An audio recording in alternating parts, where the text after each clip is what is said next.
မင်္ဂလာပါရှင်ဒီနေ့ကျမကကာလတပ္ပယုတ်နဲ့ပတ်သက်ပြီးတော့မျှဝေပေးတော့မှာဖြစ်ပါတယ်ရှင်ကျမတို့ဒီဂျိုးတွေတစ်လုံးနဲ့တစ်လုံးဆက်ဆက်တဲ့အခါမှာပူးရှင်တဲ့အခါမှာဘာဝတစ်ခုနဲ့တစ်ခုဆက်ဆက်တမေတာပြုတဲ့အခါမှာပူးပေါင်းဆက်ပြီးတော့ဖြစ်ပေါ်လာတဲ့ရလက်တွေကိုရုပ်လို့ခေါ်ပါတယ်ဒီဘေဒင်အရှိတိုင်းဝေဒနက္ခတ်ဝေဒမှာဆိုလို့ရှိရင်တော့ရုပ်ပေါင်းထောင်ပေါင်းများစွာရှိပါတယ်အဲ့ဒီထဲကမှဒီနေ့ရာဟုနဲ့ကိတ်တို့ရဲ့ပေါင်းဆက်မှုကြောင့်ဖြစ်ပေါ်လာတဲ့ကာလတပ္ပယုတ်အကြောင်းကိုမျှဝေပေးတော့မှာဖြစ်ပါတယ်ရှင်ဆိုတော့ကာလတပ္ပယုတ်ကဘယ်အချိန်မှာပေါ်လာတာလဲဆိုတာရှင်းပြပေးမယ်နော်ဒီအခုလက်ရှိခေါင်းခင်မှာဖြစ်နေတဲ့ဂျိုအနေအထားဖြစ်ပါတယ်ရာဟုဂျိုကကုံရာသီမှာရှိနေပြီးတော့ကိတ်ဂျိုကတင်ရာသီမှာရှိနေပါတယ်ရာဟုနဲ့ကိတ်ကအမြဲတမ်းဒီလိုမြင်းတစ်ဖြောင်နဲ့တမသက်သွားတာဖြစ်ပါတယ်သူကမွေခေါင်းသူကမွေမီးလို့ခေါ်ပါတယ်ပေါ့နော်ဆိုတော့ဒီရာဟုနဲ့ကိတ်တို့ဒီတခြားဂျိုတွေနဲ့မတူဘူးသူတို့ကပြောင်းပြန်သွားလေးရှိပါတယ်ဆိုလို့ရှိရင်ပေါ့လေနောက်လဆိုရင်၄လပိုင်းလောက်ဆိုလို့ရှိရင်တော့ဒီမှာရှိနေတဲ့အင်္ဂါကုံရာသီမှာရှိနေတဲ့အင်္ဂါတနင်္ဂနွေဗုဒ္ဓဂျိုတွေဒီမေရာသီတို့မိတ္တရာသီတို့ကိုတဖြည်းဖြည်းရွေ့တော့မှဖြစ်ပြီးတော့ဒီရာဟုနဲ့ကိတ်တို့ရဲ့အပီအပြင်လွှမ်းမိုးမှုကိုခံရတော့မှာဖြစ်ပါတယ်ရှင်ဆိုတော့ကာလတပ္ပယုတ်ဆိုတာဒီတစ်ဖက်ချမ်းမှာဂျိုတွေတစ်ခုမှမရှိဘဲနဲ့ဂျိုတွေအားလုံးဒီရာဟုနဲ့ကိတ်တို့ရဲ့ဆွဲထားတဲ့စီးချထားတဲ့တစ်ဖက်ထဲမှာပဲစုမိနေတာပိတ်မိနေတာကိုကာလတပ္ပယုတ်မိတယ်လို့ခေါ်ပါတယ်နော်နမူနာမှာပြခဲ့တဲ့အတိုင်းပဲအခုကာလဒီကာလတပ္ပယုတ်စတင်နေပြီဖြစ်ပါတယ်ဆိုတော့ကာလတပ္ပယုတ်ဒီအခုမှစတင်တာတော့မဟုတ်ဘူးသူ့ရဲ့ရုပ်မရခင်54ရဲ့အလိုမှာကလေးကသူ့ရဲ့ဒီရုပ်ရဲ့လက္ခဏာတွေ symptom တွေကိုပြနေတာဖြစ်ပါတယ်နော်ဆိုတော့ဒီကာလတပ္ပယုတ်ရတဲ့အချိန်ခါဒီရာဟုဂျိုနဲ့ကိတ်ဂျိုရဲ့လွှမ်းမိုးမှုကိုခံလိုက်ရတဲ့အခါမှာအဲ့ပြင်းထန်တဲ့အားတစ်ခုကိုဖြစ်ပေါ်စေတာဖြစ်ပါတယ်နော်ဆိုတော့အခုလေကမ္ဘာအရေးနိုင်ငံအရေးကိုမြင်နေရတဲ့အတိုင်းပါပဲပေါ့နော်တိုက်ပွဲတွေဖြစ်ကြတယ်နော်စစ်မီးတွေလောင်ကြတယ်ဒါကာလတပ္ပယုတ်ရဲ့စွမ်းအားလို့လည်းပြောလို့ရတယ်လို့နောက်တစ်ခါပြီးတော့နေချက်ချင်းလာချက်ချင်းဆိုတဲ့ season ပေါ့နော်အဲ့ဒါကိုရောက်သွားသလိုမျိုးပဲဒီဂျိုတွေရဲ့ဒါ retro ပေါ့နော်အခုဆိုရင်ဒါ Jupiter ဂျိုကလည်း retro ရှိနေသလိုပဲဒီ Saturn ဂျိုစနေဂျိုကလည်း retro ကာလဖြစ်ပြီးတော့Mercury ဂျိုကလည်းပဲ retro ပေါ့နော်ဂျိုတွေကတကယ့်ကိုသက်ရှည်ဂျိုတွေကောင်းမွန်တဲ့ဂျိုတွေက retro သွားနေတော့ကမောက်ကမတွေဖြစ်ကြတာပေါ့နော်တော့ဒီကာလတပ္ပယုတ်မိပြီဆိုလို့ရှိရင်တော့ဒီလိုမျိုး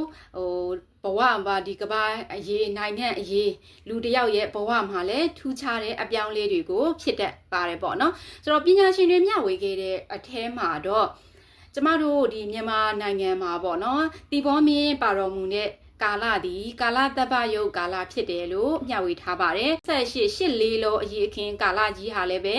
ကာလတပ္ပယုတ်မိနေတဲ့ကာလဆိုပြီးတော့ပညာရှင်တွေမျှဝေတာကိုတွေ့ပါတယ်ကျမတို့မိတ်ဆွေတို့လည်းဟုတ်လားတစ်ချက်လောက်ဒီ software လည်းရှိနေပြီဆိုတော့ software မှာတစ်ချက်လောက်ကြည့်ကြည့်ပေါ့နော်ဆိုတော့ပြောချင်တာကဒီလိုကာလတပ္ပယုတ်မိတဲ့ကာလသည်ကာလမှာဆိုလို့ရှိရင်တအားကြီးပြင်းထန်ပြီးတော့အပြောင်းလဲကမ္ဘာရေးနိုင်ငံရေးမှာတော့၎င်းကိုယ့်ရဲ့ဒီဇာတာခွင်တစ်ခုမှာတော့၎င်းဒီလိုမျိုးပြောင်းလဲပြင်းထန်မှုလေးတွေရှိပါတယ်ပေါ့နော်ဒါပေမဲ့ကျမက Manding Astrologer မဟုတ်ဘူးကမ္ဘာရေးနိုင်ငံရေးကိုဟောပေးမှာမဟုတ်ဘူးဒါပညာရှင်တွေဒီလိုမျိုးတော့မျှဝေထားတယ်ဒီရုပ်ရရင်ဒီလိုဖြစ်တယ်ဆိုတဲ့အကြောင်းကိုပဲအစင်းပြောပြတာဖြစ်တယ်ပေါ့နော်ဆိုတော့ကျမကလူတယောက်ရဲ့ဇာတာမှာဘလို့ရုပ်ရရင်ဘလို့ဖြစ်တယ်ဆိုတာကိုတယောက်ချင်းစီရဲ့ personal group ကိုသွားတဲ့ဆရာမဖြစ်တာမို့လို့လူတယောက်ချင်းစီရဲ့ဇာတာနဲ့ရှင်ပြီးပဲကျမကမျှဝေပေးသွားမှာဖြစ်ပါတယ်ရှင်ဆိုတော့ဟုတ်ပြီအဲ့ဒါဆိုရင်လူတယောက်ရဲ့ဇာတာမှာ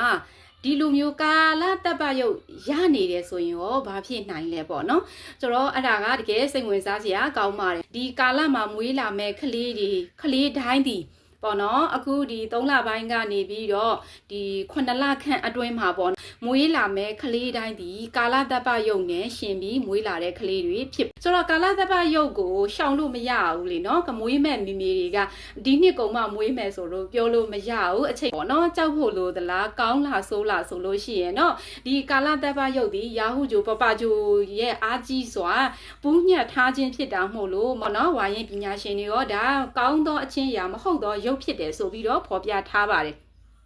တချို့ဆရာတွေဆိုရင်ဘယ်လိုပြောလဲဆိုရင်ဒီရုပ်နဲ့ရှင်ပြီးမွေးလာတဲ့သူတွေဒီအသက်တိုးတယ်ဒါမှမဟုတ်လို့ရှိရင်ဒီဥပိ္ပစေတကံပေါ့နော်အရွယ်မတိုင်ခင်မသေးသင့်ပဲတည်ရတယ်ဆိုပြီးတော့ပြောထားတာမျိုးမျှဝေထားတာမျိုးတွေ့ရပါတယ်ဒါပေမဲ့ကျမရဲ့အတွေ့အကြုံအရကျမစီကိုရောက်လာတဲ့ဇာတာထဲမှာကာလတ္တပယုတ်မိထားတဲ့ဇာတာရှင်တွေတွေ့ပါတယ်သူတို့ရဲ့အသက်အပိုင်းခြားကိုကြည့်မယ်ဆိုလို့ရှိရင်တော့ဒီအသက်ငယ်ငယ်တွေမဟုတ်ပါဘူးအသက်30ကျော်အသက်40 50ဝန်းကျင်နေရှိတယ်ပြီးတော့ဒီထူးထူးခြားခြားဆိုရင်အသက်82နှစ်အဘတစ်ယောက်လည်းပါတယ်ပေါ့နော်ဆိုတော့အသက်82နှစ်အထိတောင်မှအသက်ရှည်နေပြီပေါ့နော်ဒါအသက်တိုတယ်ဆိုတော့အယူကိုကျမတို့ယူလို့မရတော့ဘူးပေါ့နော်ဆိုတော့ပြောချင်တာကဒီကာလတ္တပယုတ်မိလျင်ပဲအသက်တိုမယ်တို့ပြောလို့မရဘူးပေါ့နော်။ဘာနဲ့ကွာဝါလဲဆိုတော့သူ့ရဲ့မွေးချိန်နဲ့သူ့ရဲ့ဒီအနေအထားကဘယ်လိုရှိလဲအပေါ်မှာတယောက်နဲ့တယောက်မတူနိုင်ဘူးလို့ပြောလို့ရပါတယ်။ဒါကြောင့်ဒီကာလတ္တပယုတ်မိပြီးမွေးလာတဲ့သူတိုင်းဒီဥပ္ပဇေဒကံထိုက်မယ်တို့အသက်တိုမယ်လို့ထိထိချာပြောလို့မရပါဘူးနောက်တစ်ခုထူးခြားတာကဘာလဲဆိုလို့ရှိရင်ဒီကာလတ္တပယုတ်နဲ့ရှင်ပြီးမွေးလာတဲ့ကျမစီကိုရောက်လာတဲ့ဇာတာရှင်တိုင်းဒီတာမန်ရဲ့အထက်မှာပဲရှိပါတယ်ရှင်ခက်ခဲနဲ့ရှာဖွေ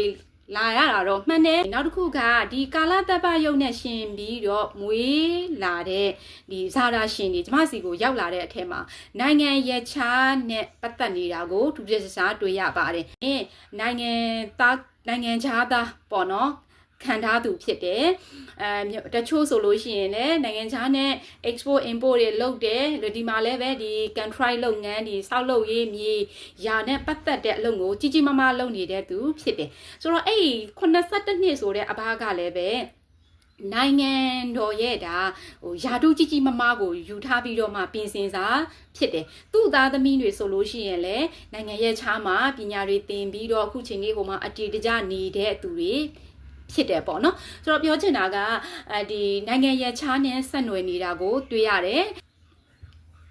အဲ့ဒါဆိုလို့ရှိရင်ဒီရုပ်ရရင်ကောင်းတာပေါ့လို့ပြောဖို့ရလဲစန္ဒမစောပါနဲ့အောင်ပေါ့နော်ဘာလို့လဲဆိုရင်ယာဟုဂျိုတို့ကိတ်ဂျိုတို့ဆိုတာဒီဂျိုအလုံးအထည်ရှိတဲ့ဂျိုမဟုတ်ပါဘူးဂျိုမဟုတ်ပါဘူးသူတို့ကအရေးဖြစ်ပါတယ်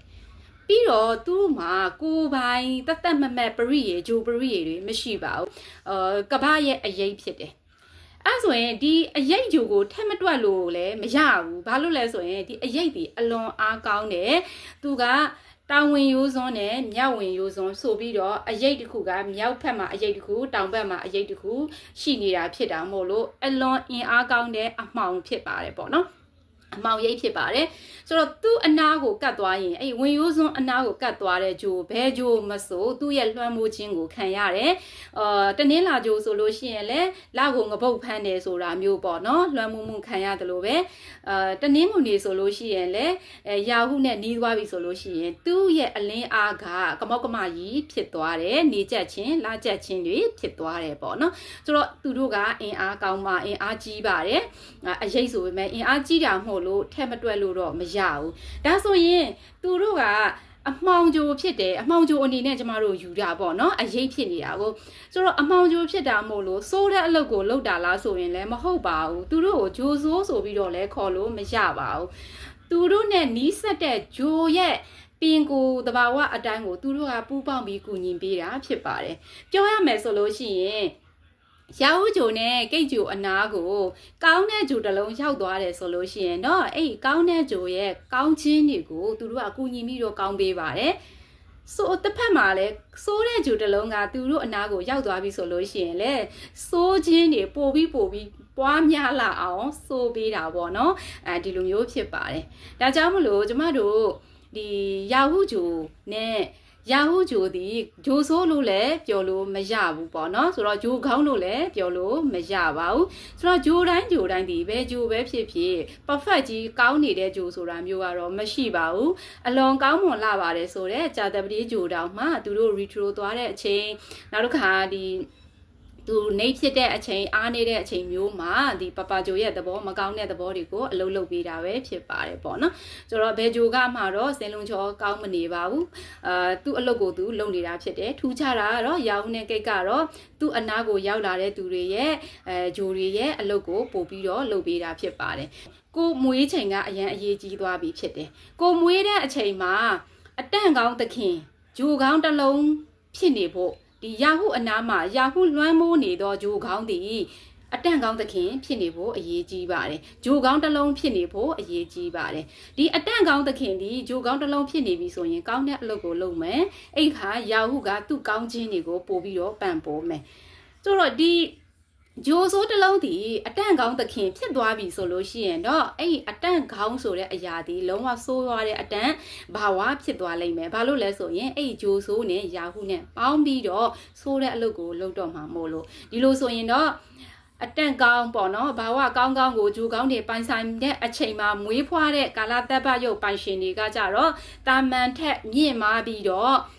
အတန့်ကောင်းတွေမရပဲမပိုင်ဆိုင်နိုင်ပဲနဲ့အားလုံးဒီဂျိုဆိုးတွေရောဂျိုကောင်းတွေရောဆိုးတဲ့ဘက်ကိုရောက်သွားစေတဲ့မွေးချိန်မျိုးမှာမွေးခဲ့တယ်ဆိုလို့ရှိရင်တော့ဒီလူဒီဥပိ္ပဇေဒကံမထိုက်ဘူးလို့လည်းပြောလို့မရသလို